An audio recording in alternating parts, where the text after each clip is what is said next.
பீதாம்பரம் சமர்ப்பிச்சு கட்டிக்க சொல்லு. திருவேணி முழுக்க சந்தனத்தை பூசி நிறைய ஆபரணங்கள் எல்லாம் போட்டு தங்க பொன்னாடையை போத்தி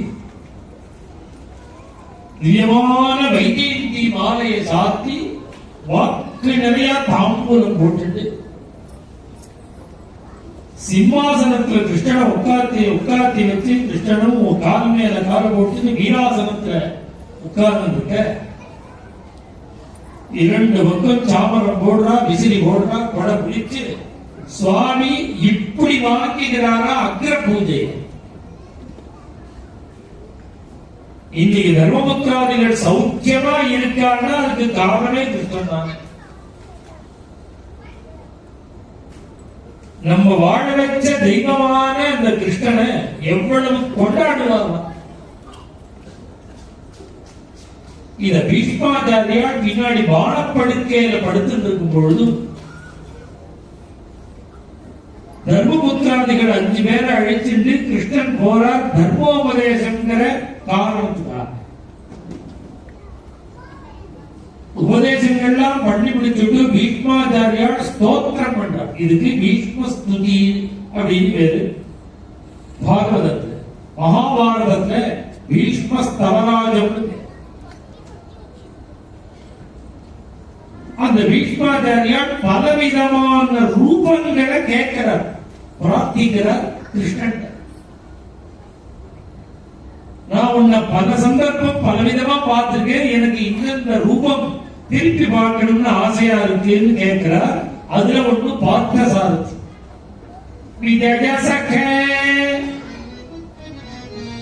அர்ஜுனனுடைய தேர்தத்தில் உட்கார்ந்து கொண்டு தேரோட்டிலேயே பார்த்த சாரதியா அந்த ரூபம் எனக்கு பார்க்க. ராசவிகாரியாக கோபகிகளோட ராசலீல பண்ணினே அந்த ராசக்கிரீடாலோலனான ராசவிகாரிய தரிசனம் பண்ண. பலவிதமான ரூபங்களை பிரார்த்தனை பண்ணி நானும் எத்தனையோ தடவை ஒண்ணு சேவிச்சிருக்கேன். இந்த ரூபம் என் மனசை விட்டு அகலவே மாட்டேன். ஈஸ்வர் கேட்ட கடைசி ரூபம் என்னன்னா அந்த தர்மபுத்திரனுடைய ராஜசூய யாகத்துல சிம்மாசனத்துல உட்கார்ந்து அக்ர பூஜையை பெற்றுக்கொண்டே அந்த அழகு என் மனசை விட்டு விலகவே மாட்டேன். மம திருஷி கண்ண மூடினா தெரியும். இந்த கிருஷ்ணன் எப்போதுமே அழகு. இது எவ்வளவு அழகா இருந்ததுன்னு உத்தவர் சொல்றார். உத்தவர் கிருஷ்ணனுடைய அழக சொல்றார். ராஜசூயத்துல கிருஷ்ணனுடைய அழக வர்ணிக்கிற உத்தவர் ஜனங்கள்லாம் பேசிட்டான். என்ன பேசிட்டான்?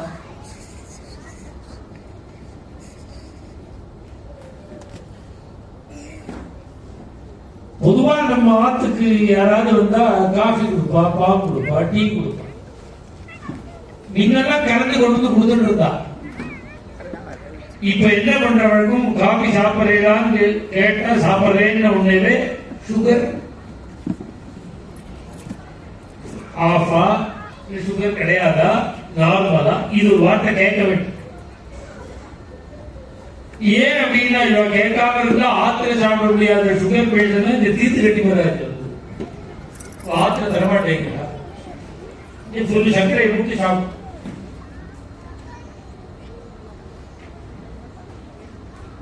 சுகர்னு கேட்க வேண்டும். அதனாலதான் இந்த மாமி என்ன பண்றா, கேஸ் பக்கத்திலேயே கைவாக ஒரு சர்க்கரை டப்பா, நார்மல் சுகர்னா ஒரு ஸ்பூன், ஆஃப்னா அரை, சுகர் கிடையாதுன்னா வேலை. இது மாதிரி வேணுங்கிற அளவுக்கு சர்க்கரை போடுறாங்க காஃபி. அது மாதிரிதான் நம்மளெல்லாம் சிருஷ்டி பண்ணும் பொழுது பிரம்மா அந்த சர்க்கரை டப்பா மாதிரி அழகு டப்பா வச்சிருக்கார். அவர் மூடு எப்படி இருக்கோ அப்படி ஸ்பூன்ல விடும். சில பேர் என்ன 2 ஸ்பூன் போட்டுடுவோம். பார்த்தா புதுசா மோகன ரூபாய். சில பொண்களுக்கு அப்படி போடுறா, சில பையன்களுக்கு அப்படி போடுறா. சில பேர் செட்டி பண்ணும் போதே அவருக்கு வாங்கிட்ட கோபத்துல சக்கரை பாவை திறக்கவே மாட்டேங்க. காசு போட்டு போனா போது காசு. ஒவ்வொரு ஜீவனையும் சிருஷ்டி பண்ற தேவை இந்த அந்த சக்கரை பாலில் சக்கரை போடுறது போல அழகு சேர்க்கலாம். ராஜசூயத்துல இந்த அக்ர பூஜையை பார்த்து ஜனங்கள் என்ன பேசிட்டார்னா, இனிமே சிருஷ்டி பண்ண போறவாளுக்கெல்லாம் போடுறதுக்கு அழகே இல்லை, டப்பா காலி ஆயிடுச்சு. நான் மொத்தமா கிருஷ்ணனுக்கு போட்டேன். இப்ப இனிமே போறவர்களுக்கு அழகே என்ன அழகு தீர்ந்து போச்சு. அப்படி பேசிட்டாங்க. ஆனந்தப்படும். ஒத்தனை குடி பொசபசங்க. யார் என்ன கிருஷ்ணனுக்கு எப்படி தர்மபுத்திராதிகள்லாம் அத்தை பிள்ளைகளோ அது மாதிரி இன்னொரு அத்தை பிள்ளைதான் சிசுபால். எல்லாரும் கொண்டாடும் போது தின்றான். பகவான் மாதிரி பொறுமைசாலியே கிடையாது. ஏன் அப்படின்னா நேரடியா திட்டினா கோபம் வரும் யாருக்கும். அதுவும் 100 பேர் கொண்டாடும் போது எழுதுன ஒருத்த விஷம் எப்படி இருக்கும்? சுவாமி சிரிச்சுட்டே இருக்காமோ. ஒரு ஸ்டேஜ் ஆச்சு, பகவானுடைய சக்கராயுதம் பரப்பட்டு போய் அவனுடைய கழுத்தை அறுத்துடுச்சு. அவன்கிட்ட இருந்து ஒரு தேஜஸ் கிளம்பி அது கிருஷ்ணனோட ஐக்கியமானது. அங்க இருக்கிறவாள் ஆச்சரியப்பட்டா, இந்த பாப்பிக்கு நரகம்னா வரணும். ஆரம்பிய கலபாஷனாத் மழச்சொல்லு பேசும்போது குழந்தைகள் அம்மாவும் அப்பாவும் அக்காவும் தாத்தா மழலைச்சொல். இந்த மழலை சொல்ல சிசுபாலன் அப்பாங்களையா அம்மாங்களையா தாத்தாங்களையா பாட்டிங்களையா இந்த மழலை சொல்லி சுக்லாம்பரமே என்ன கிருஷ்ணனை வெய்யது. ஆரம்பிய கலபாஷ் ஜென்ம விரோதியம். இந்த பாபிக்கு நாக்குல பொண்ணு வந்து புழுத்துன்னா இவன் சாகணும். நரக்கம் தான் கிடைக்கணும். இவனுக்கு எப்படி வைகுண்டம் கிடைச்சு? திட்டினவனுக்கு எப்படி வைகுண்டம்? நாரதத்தை கேட்கிறார் தர்மபுத்திரா.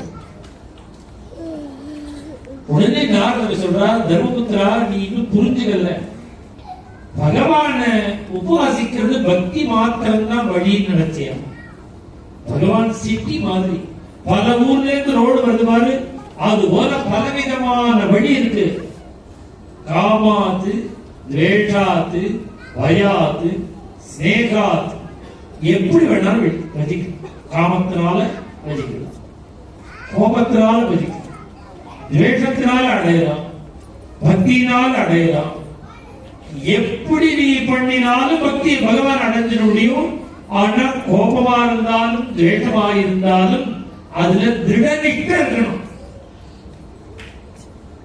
நீ எதிர்த்தேன்னா உண்மையா சின்சியரா இருக்கு. ராவணன் சிசுபாலன் 2 நிஜமோ அது மாதிரி உள்ள நாஸ்திகனுக்கும் இன்னைக்கு உள்ள நாஸ்திகனுக்கும் என்ன வித்தியாசம்னா, அவன் சின்சியரா இருக்கான். இன்னைக்கு இருக்கிறவெல்லாம் நமக்கு நேரம் இருக்கிறானே தவிர ஜாதகம் பார்க்காதவனே கிடையாது. ஜாதகம் பார்க்காதவன் கிடையாது, பூஜை பண்ணாதவனே கிடையாது. உங்களுக்கு தெரியாது, எனக்கு தெரியணும். யார் யார் பக்தி பண்றாங்க இன்னும் தெரியும். எங்களை மாதிரி பிரவச்சனம் பண்றவாளுக்கு தெரியும், ஜாதகம் பார்க்கிறாளும் நல்லா தெரியும். வெளியில வந்துட்டு போன சுவனே தெரியாம போயிட்டு இருக்கா. இதெல்லாம் என்ன அப்படின்னு கேட்டா, இந்த நாஸ்திகத்துல சின்சியாரிட்டி இல்லை. இந்த நாஸ்திகத்துல சின்சியர் மாத்திரம் இருந்துடுத்துன்னா அவனுக்கு வைகுண்ட கதவு திறந்து வச்சு. பக்தி உண்டிதான் வழி இல்லை, எல்லாமே வழி. ஆனா இன்னும் சந்தேகமா எடுத்து தர்மபுத்திரருக்கு நீங்க விபரீதமா பேசுறீங்க, பிரமாணம் இல்லாம பேசலப்பா. கோபிய காமாது பயாது கம்சா துவேஷாது சைத்யாவை. பிரமாணம் என்ன? கோபிகைகள் அடைஞ்சாலே பகவான், கம்சன் அடைஞ்சாலே பயாது கம்சா, பயத்தினாலேயே பகவான் அடைஞ்சுட்டான். இந்த சிசுபாலன் துவேஷத்தினால அடைஞ்சான். அது மாத்திரமல்லப்பா, இந்த சிசுபாலன் இப்படி திட்டினதுக்கு காரணம் உண்டு. ஜெய விஜயாள் இவான் இந்த சிசுபாலன் தந்தபக்தன் ரெண்டு பேரும் பெருமானுடைய சந்நிதியிலிருந்து ஜெய விஜயா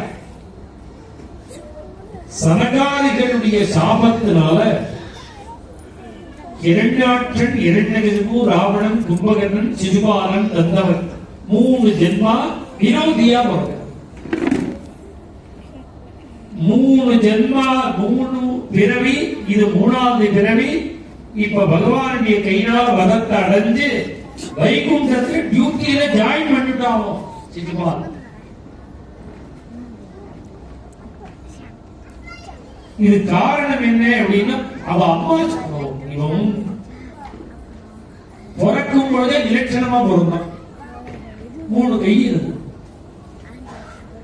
ரொம்ப கவலைப்பட்டான். உடனே அசரீரி வாக்கு சொன்னது, யார் கையினால வதத்தை அடைய போறானோ அவன் தொட்டா இந்த 3வது கை மறந்து. குழந்தை மறந்திருக்கான்னு யார் கேட்க வந்தாலும் இந்த அத்தை என்ன பண்ணுவா, அவன் மடியில கொண்டுடுவான் குழந்தை. ஏன்னா கை மறையதா மறையலையான்னு பார்க்கணும். என்ன அத்தான் பிறந்தாதான்னு கேட்டுன்னு கிருஷ்ணன் வந்தார்.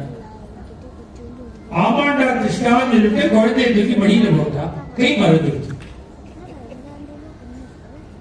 அவ கையை முடிச்சிருந்தா. என்ன தேவை, என் புள்ளைய வதம் பண்ண மாட்டேன்னு எனக்கு வரந்து கொல்ல மாட்டேன்னு சொல்லு. என்னத்த நான் அத்தா பிறந்திருக்கானான்னு கேட்க வந்து என்ன நீ ஆயுதம் அடிச்சிருக்க இல்ல. உடனே அவ சொன்னா நீ வரம் கொடுன்னா. அவர் சொன்னார் நீ விஷயத்தை சொல்லு, நான் அப்புறம் வரம் கொடு. எதுக்காக கேட்க? அசரீரி வாக்கு சொன்னதை சொல்ல. உடனே சுவாமி பார்த்தார். அவர் சொன்னார் அசரீரி வாக்குங்கிறது தேவ வாக்கு. நான் உன்னுடைய திருப்திக்காக நீங்க ஒத்துன்னு நாளைக்கு அதை நான் பண்ற மாதிரி ஆயிடுச்சுன்னா நீ ஒரு காரியம் பண்ணு, வேற ஏதாவது. அந்த அர்த்தம் பார்த்தா ஒருத்தருக்கு ஒருத்தர் கோபம் வரணும்னா திட்டினாதான வரும், விஷாதான வரும். என் புள்ள எவ்வளவு விஷாலும் நான் கோச்சுக்கிறது இல்லைன்னு, கட்டிக்கிறது இல்லைன்னு. சுவாமி பார்த்தா நீ நான் ஒத்துக்கிறேன், ஆனா ஒரு அவதி வேண்டாம். விஷயமே இருந்தாங்க. அவ பார்த்தா தினப்படி 100 தடவை திட்டினா பொறுமையா நான் சொல்லி வச்சேன். சுவாமி சரி கிளம்பினார். சுவாமி திருப்பி கையை பிடிச்சுட்டார். என்ன அர்த்தம்னா அன்னைக்கு திட்டுறது அன்னையோட கடந்து சரியா போச்சு. இன்னைக்கு 88ன்னா நாளைக்கு 89ன்னு எண்ணக்கூடாது. தொலைறது விட்டுட்டாரு சார். இந்த பைலுக்கு பேச்சு வரத்துக்கு முன்னாடியில இருந்து கிருஷ்ணனை பார்த்தா திட்டாத, கிருஷ்ணனை பார்த்தா திட்டாதேன்னா உபதேசம். இவ அம்மா அப்படி சொல்லி சொல்லி சொல்லியே திட்ட ஆரம்பிச்சிட்டோம். அவனுடைய வழக்கம் என்னன்னா சுவாமி எங்க இருக்காரோ அங்க வருவனா. அவன் அம்மா சொல்லி 99 மேல திட்டக்கூடாது. இவன் எண்ணிட்டே திட்டுவான். 99 இன்னைக்கு திட்டினது நாளைக்கு இருக்காது. புனருக்தியா இல்லாம திட்டம். 99 திட்டுவான். திட்டு இன்னைக்கு கோட்டா முடிஞ்சு நாளைக்கு சுவாமி கிருஷ்ணகிருஷ்ணான்னு கேட்டுட்டே இருப்பாரு. அவருக்கு நிலையில் இருக்கு. அன்னைக்கு ராஜசூயத்துல சுவாமி உட்கார்ந்து இருந்த அன்னைக்கு அவன் அசூய தாங்காமல் அவன் பாட்டு 99 மறந்து 108, 109, 110 கணக்கு விட்டு போயிடு. இவன் திட்ட சுவாமி சிரிச்சுருக்க. இந்த கையில ஜபம் பண்ற மாதிரி கை உள்ள இருக்கு. என்ன அவன் திட்டத்துக்கு இவர் எண்ணிட்டு இருக்க. 100 கிராஸ் ஆச்சு. கண்ணை காமிச்சா சக்கராயுதம். இவன் தான் இரண்யாட்சன் இரண்யகசிபுவா இருந்தான். அந்த இரண்யகசிபுவ சுவாமி நரசிம்மாவதாரம் பண்ணி வதம் பண்ணினார்னு நாரதர் சொல்ல, உடனே தர்மபுத்திரன் எனக்கு நீங்க அந்த சரித்திரத்தை சொல்லணும், பிரகலாத சரித்திரத்தை சொல்லணும். என்ன ஆச்சரியம்னா இதுல இந்த நாரதர் பிரகலாத சரித்திரம் சொல்லும் பொழுது சிரவணம் பண்றது யார் தெரியுமோ? முக்கிய ஸ்ரோதா கிருஷ்ணன். இவர்தான் நரசிம்மமூர்த்தி. அவர் உட்கார்ந்து இருக்கார். அவரை வச்சுட்டே இந்த கதையை சொல்றார் நாரத சுவாமி. இந்த பிரகலாத சரித்திரம் இதுல என்ன ஆச்சரியம் தெரியுமோ? இந்த பாகவதாளுகெல்லாம் ஒரு லிஸ்ட் இருக்கு. புண்ணியானிமான் பரம பாகவதான் ஸ்மரா. இந்த பாகவத லிஸ்ட் என்ன தெரியுமா? பிரகலாத நாரத பராசர புண்டரீக சம்பரீஷ சுக சௌனக பீஷ்மதர்யான் உத்மங்கதார்ஜுன வசிஷ்ட விபீஷணாதீனி புண்ணியானிமானி பரம பாகவதாஹ ஸ்மரான். நான் பாகவதா லிஸ்ட் தினப்படி நாம ஒரு 2 ஸ்லோகத்தை சொல்லணும். பிரகலாத நாரத பராசர. அந்த லிஸ்ட் முதல்ல யார் தெரியுமோ? பிரகலாத. அதை விட ஆச்சரியம் என்ன தெரியுமோ? பிரகலாதன் சிஷ்யன், நாரதர் குரு. குருவை சொல்லிதான் சிஷ்யனை சொல்றேன். முதல்ல சிஷ்யன் தான், அவர் தான் குரு. இதே பஜன சம்பிரதாயத்துல ஒரு நாமாவளி இருக்கு. நாரத பிரகலாத பக்த பிருந்தகார.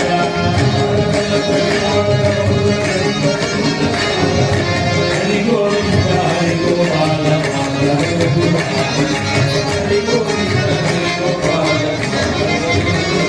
இது சமீபத்தில் பார்ப்பதெல்லாம் படிக்க. இதுதான் தாளத்துக்காக நாரத பிரகலாதன் சொல்லிட்டா.